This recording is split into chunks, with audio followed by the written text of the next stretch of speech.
The Hypercars on Le Mans Ultimate. They are absolutely fantastic, and if you're not driving them, you're missing out. And that's why I've made this video, the top 3 hypercars that I think you should be driving right now, as well as an honourable mention.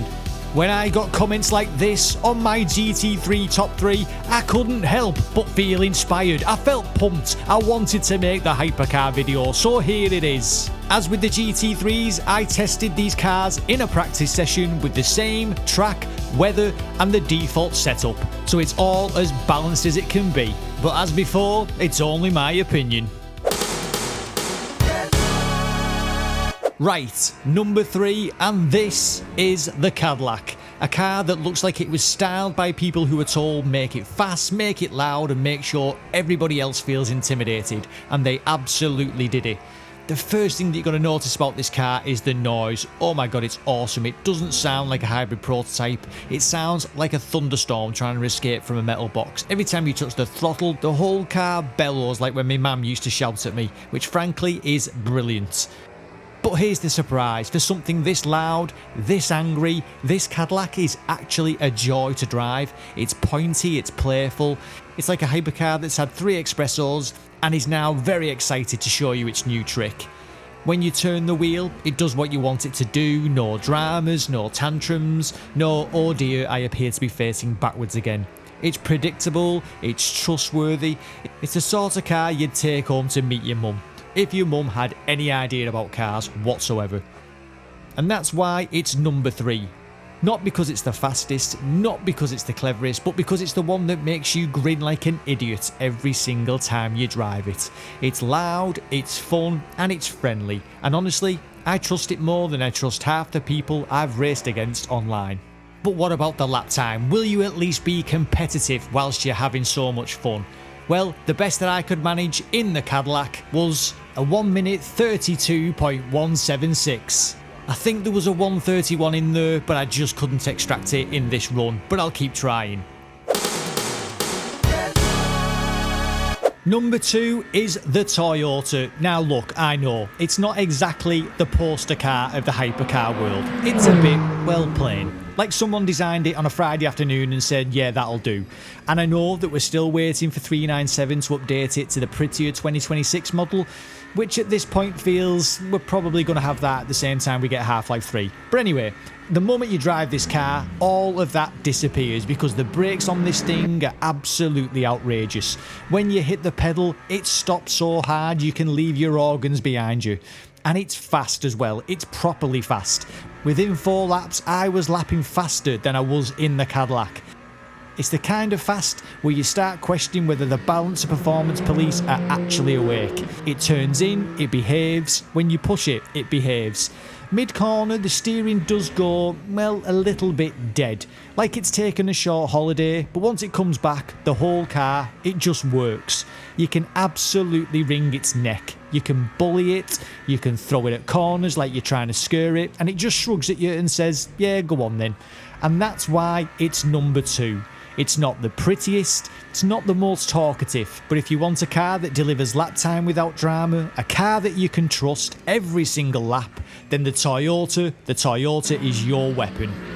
And we'll prove me point by seeing what the lap time is. As we get to the end of the lap here at Imola, I knew this was going to be pretty quick, but I think even I was shocked at how quick it was.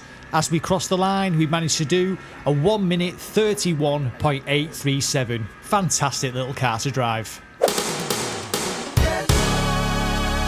Before we get to number 1, we need to talk about the honourable mentions because there were 2 cars that were a gnat's chuff away from making the list. The Genesis and the Porsche. Both of them fantastic, both of them fast, both of them absolute weapons in the right hands. Unfortunately, those hands are not mine, because about 70% of the time, in both cars, I'd be facing in the wrong direction. Not sideways, not a little bit out of shape, I mean completely the wrong direction. Staring at the corner I'd just come from, wondering why on earth I was facing this way. They're both brilliant cars, but they require drivers that have just got more skill than me. Or frankly, more skill than most of the internet claims to have. So they get the honourable mentions because they're both amazing. Just not for people who enjoy pointing the car the same way the track actually goes. And just so we know, I did a 132.2 in the Genesis and a 131.7 in the Porsche. As I say, both absolute weapons, just not for me. And so, number 1, the Peugeot. Yes, I know, it's the boring choice, the sensible choice, I've compared the spreadsheet and this is the optimal solution choice, but here's the problem. It's boring because it's too good. The brakes are astonishing. You hit the pedal and it stops like you've just thrown an anchor out the window. No hint of drama, not a wobble, it just stops. And the traction's ridiculous. You can drive this thing on a wet bathroom floor and it would still find grip. It's like it's glued to the planet. In terms of curbs, it rides the curbs like they're not even there. And in terms of extracting lap time, honestly, it was embarrassingly easy. You don't have to fight it, you don't have to coax it, you don't have to pray. You just drive it and the lap time appears. In terms of locking up, which is really easy to do in the Hypers on the Ultimate, it was the best in terms of locking up, really forgiving brakes. You just drive this car and the lap time appears. It's like magic or witchcraft or a very smug French engineer. So if you're the kind of driver who goes out there to get results, to win races, to set personal bests, and to generally make everybody else feel bad about themselves, this is the car for you. But if it's fun you're after, if you want noise, chaos, excitement, and the occasional moments of, oh dear God, that wall's getting a bit large, then I'll be behind you in the Cadillac having a much better time. And what about the lap time? Well, I managed a 131.516. It was a great lap, really easy to extract. If you're a beginner on the Ultimate, this is the car you start with. I cannot stress that enough. Now, before everyone starts furiously typing in the comments, let me make one thing absolutely clear.